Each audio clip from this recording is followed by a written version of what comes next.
안녕하세요. 디시백 터보 148강 시작하도록 하겠습니다. 와류기를 장착하고 경험을 하신 분들이 디시백 터보와 같지 않느냐 이런 생각을 많이 가지고 있을 것입니다. 그런데 와류기는 50년 전에 성행했던 장치입니다. 포니2 이런 차량들 기아기 엔진이었죠. 그때 흡기관에 와류기를 장착해 두면 출력이 좋아지고 연비가 높아졌습니다. 2 내지 5% 정도 효과가 있다고 했습니다. 그 당시 왜 효과가 있었느냐? 그것을 알아야 된다는 거죠. 그래야 50년 전에 캐브레트 엔진 추억에서 벗어날 수가 있습니다. 와류기가 왜 효과가 있었냐 하는 것을 이해해 봅시다. 개념 정리가 필요하다는 거죠. 아래쪽 사진을 보시면 벤츄리관이 있고 혼합실이 있고 스로틀 밸브가 있고 흡입 공기가 들어올 때 오리피스 원리에 의해서 연료가 빨려 들어가는 것입니다. 공기하고 같이요. 이렇게 연료가 빨려 들어갈 때 연료가 실같이 쭉 들어갑니다. 그러면 앞에 와류기를 장착해 두면 이 와류로 인해서 연료 입자가 잘게 부서집니다. 그러면 연소 표면적이 늘어나기 때문에 연소율이 높아집니다. 그래서 출력도 향상되고 연비도 향상되었던 것입니다. 지금 엔진들은 MPI 엔진 약간의 효과가 있을 수 있습니다. 1% 밑쪽으로요. 지대 엔진과 커먼 레일 엔진은 연소실 내에 연료를 분사하게 됩니다. 그러면 와류는 전혀 의미가 없어진다는 거예요. 자동차 메이커에서 매니폴드 설계할 때 기본적인 와류는 만들어 놓습니다. 그 앞에 와류기를 장착한다고 해서 효과가 나올까요? 안 나오죠. 그런데 시중에서 50년 전의 추억을 가지고 와류기를 장착하면 효과가 있을 거다 생각해서 와류기를 장착합니다. 하나로 안 되니까 2개, 3개, 4개 이렇게 들어간다는 거죠. 배기 쪽도 하나로 안 되니까 2개, 3개, 4개. 어떤 사람들은 넣으면 부작용이 생겨서 또 안 된다고 빼는 사람도 있습니다. 흡기 쪽도 마찬가지고요. 그러면 와류기를 장착했을 때 왜 낮은 RPM에서 토크가 향상되고 힘이 좋으냐? 연비가 올라가느냐? 의문일 거예요. 그런데 흡기관 및 배기관 단면적 축소하고 똑같은 효과가 나타납니다. 단면적을 축소시키면 낮은 RPM에서 토크가 살아나는 것 같습니다. 그런데 연료 분사량이 많을 때 공기가 많이 들어와야 되는데 많이 들어오지 못하기 때문에 불완전 연소가 돼서 연소율이 떨어집니다. 그럼 매연이 많이 나오게 되죠. 흡기관 단면적을 축소시킬 때 긴 오르막길을 주행하면 회전당 연료 분사량이 많이 분사됩니다. 그러면 공기량 부족하면 매연이 나오고 출력이 떨어지고 연소실 온도가 낮아집니다. 그래서 열 발생량이 줄어든다는 거죠. 좋은 것 아닙니다. 그래서 이 캐브레트 엔진에서 빠져나오지 못하면 와류기 좋다고 생각하는 사람 많을 것입니다. 과거에 40년 전, 50년 전에 정비하셨던 분, 와류기를 장착해서 효과 있다는 택시 기사분들 많았습니다. 그런데 그것은 이미 40년, 50년 전에 추억에 지나지 않는 거니까 버리셔야 된다는 거죠. 그래서 와류기를 판매하는 사람들이 유속 증강기를 합니다. 당연히 단면적이 축소되면 유속은 증가합니다. 그런데 유량이 증가하느냐에 유량이 감소합니다. 잘 밀어 넣어준다, 토네이도다, 해오리다, 백날 해봐야 잘 밀어 넣어줄 수 없어요. 피스톤이 상사점에서 하사점으로 내려갈 때 빨아들입니다. 그러면 저항체를 넣어 놓으면 저항이 생기기 때문에 부하 걸리게 되죠. 엔진의 동력 손실이 일어납니다. 과급시켜준다고요? 과급시켜주지 않습니다. 그런데 왜 와류기를 막 꼽아 놓으면 가속 페달을 살짝 밟을 때 힘이 걸리는 것 같냐? 이거죠. 그것은 역류가 발생할 때 그 와류기라는 저항 때문에 힘이 있는 듯 느껴지게 됩니다. 그런데 문제는 중량 적재 긴 오르막길을 탈 때는 공기가 부족해 버린다는 거예요. 그래서 부작용이 포함된다 이겁니다. 자, 와류기 판매자들이 주장하는 논리 개념 정리 못하면 어떤 현상이 생길까요? 이 유속 증강기다, 잘 밀어 넣어준다, 가급시켜준다 이렇게 큰 단락으로 봤을 때 문제가 생깁니다. 왜 문제가 생기느냐? 이것을 저항체로 인식하지 못한다는 거예요. 수소 전기버스를 한번 보자고요. 오른쪽 사진 두 장이 있습니다. 위쪽도 있고 아래쪽도 있고. 수소 전기버스에는 에어클리너가 있습니다. 그리고 흡기 호스도 있어요. 과급기도 있어요. 유속 정강기를 해서 유량을 증가시킨다 하면 흡기 호스에 꼽으면 됩니다. 그죠? 그랬을 때 흡입 공기가 많이 들어가냐? 절대 많이 들어갈 수가 없어요. 부정할 수 없는 진실입니다. 에어클리너도 있고 흡기 호스도 있고 과급 장치도 있는데 와류기 장착해 보세요. 무조건 마이너스 효과가 납니다. 이게는 플러스 효과가 나올 수가 없어요.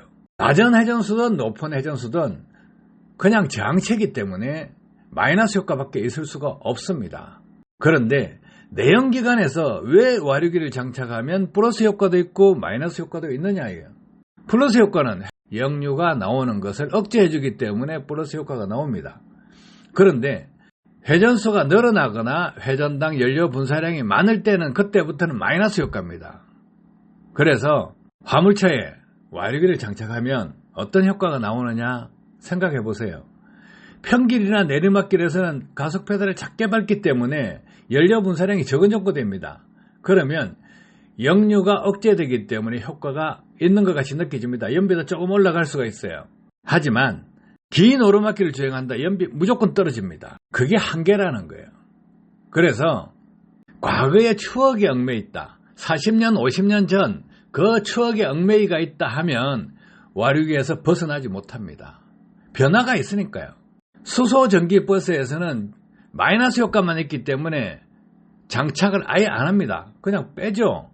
그런데 내연기관에서는 저항이 아주 많은 광경 축소가 많은 것을 장착을 하게 되면 초반 스타트할 때 연료 분사량이 적을 때 힘 있는 것 같아. 그래서 좋다 하고 넘어갈 수가 있습니다. 실험할 때 평지길, 공차 상태 주행을 하다 보면 좋은 것 같아 이럽니다. 체감할 수 있어요. 힘이 있다, 좋다고 느낄 수가 있다는 거죠. 그런데요, 긴 오르막길을 주행한다. 중량짐을 싣고 강릉길을 넘어간다 하면 이거 뭐야, 연비가 떨어져 버리네 이렇게 됩니다. 기름을 더 많이 먹게 된다는 거죠.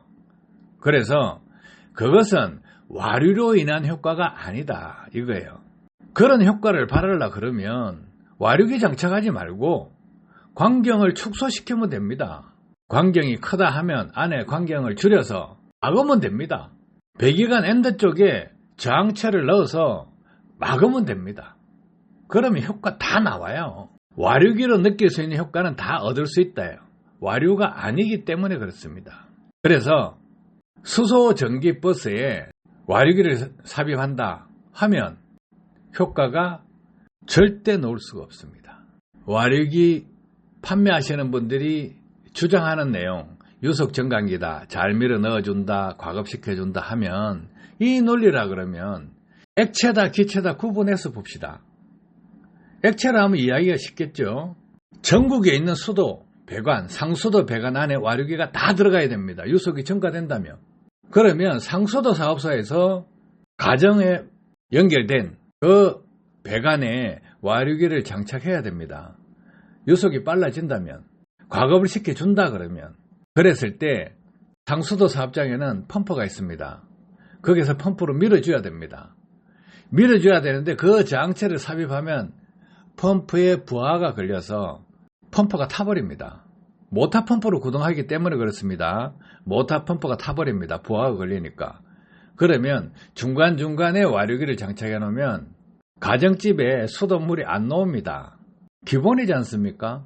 그래서 유속 정강기다, 잘 밀어 넣어준다, 가급시켜준다 이 말이 안 맞다는 거예요.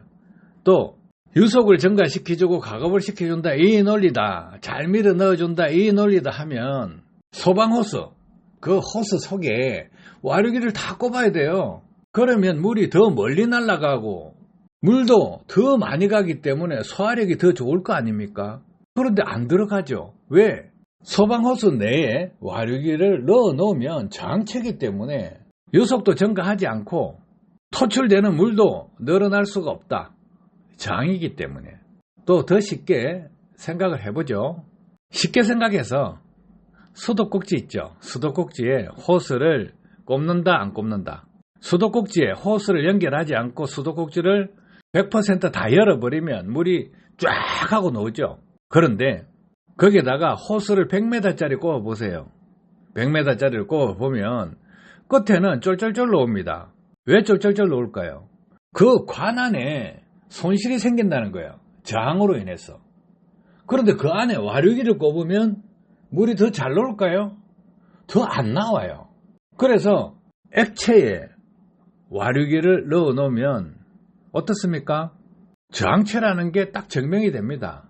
그러면 또 다른 각도에서 한번 보죠. 가정용 도시가스 있죠. 그거는 천연 압축가스입니다. 순수하게 기체입니다. LPG하고 틀려요. 순수한 기체인데 그 저장소에서 가정으로 보내주는 도시가스 그 흐름을 더 좋게 하기 위해서는 어떻게 해야 됩니까? 와류기 장착하면 되겠죠. 그런데 와류기 장착하면 저항체이기 때문에 안 합니다. 산유국에서 비산유국으로 석유를 보낼 때 그 관 안에 와류기 장착하면 좋겠죠. 그런데 와류기를 넣는 송유관은 없습니다. 이것이 과학이라는 거죠. 그래서 캐브라드 엔진에서는 기화기에서 오리피스 원리로 해내서 연료가 딸려 올라오는데 이것이 실같이 올라와서 연소실로 가는 것을 앞에 와류기를 장착해 놓으면 와류기로 인한 공기가 회전하기 때문에 연료 입자가 잘게 쪼개져서 연소 표면적이 늘어나서 연소율이 올라간다. 이렇게 정리를 하시면 됩니다.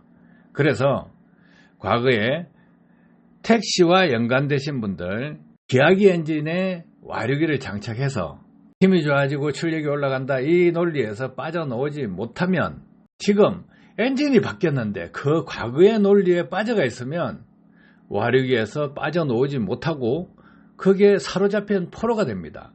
그래서 과거의 기술은 버리세요. 이미 50년 전의 기술입니다.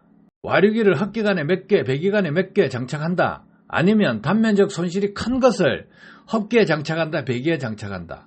결과적으로 무엇이냐면 흡기관 및 배기관 축소 현상으로 발생하는 효과와 와류기 효과가 동일하다예요. 많이 꼽으면 됩니다. 숫자를 줄이려 그러면 단면적 손실이 큰 것, 그것을 꼽으면 됩니다. 몇 프로 정도 단면적 손실을 시키냐? 단면적 손실을 50% 시킨다 하면 공차 상태, 평길, 이때는 차 좋다 그럽니다. 잘 나간다 그럽니다. 잘 나갈 수 있어요. 그런데 오르막길 타면 또 문제가 생겨버려요. 연료 분사량이 많은데 공기가 잘 들어오지 않는다. 와류기 저항으로 인해서 잘 들어오지 않는다 하면 매연 오겠죠. 힘 딸리겠죠. 그래서 좋지 않다요. 그래서 와류기는 50년 전에 유행했던 거니까 지금 반 100년이 지나지 않았습니까? 그래서 아닌 건 버리라는 거예요. 논리의 부재 속에서 어떻게 새로운 기술이 나오냐 이거예요. 전화해서 문의하시는 분들이 와류기에 대한 생각을 가지고 있습니다.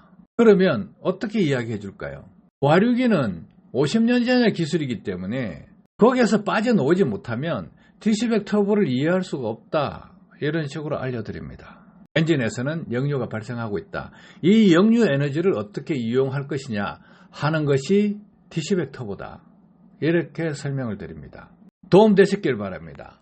감사합니다.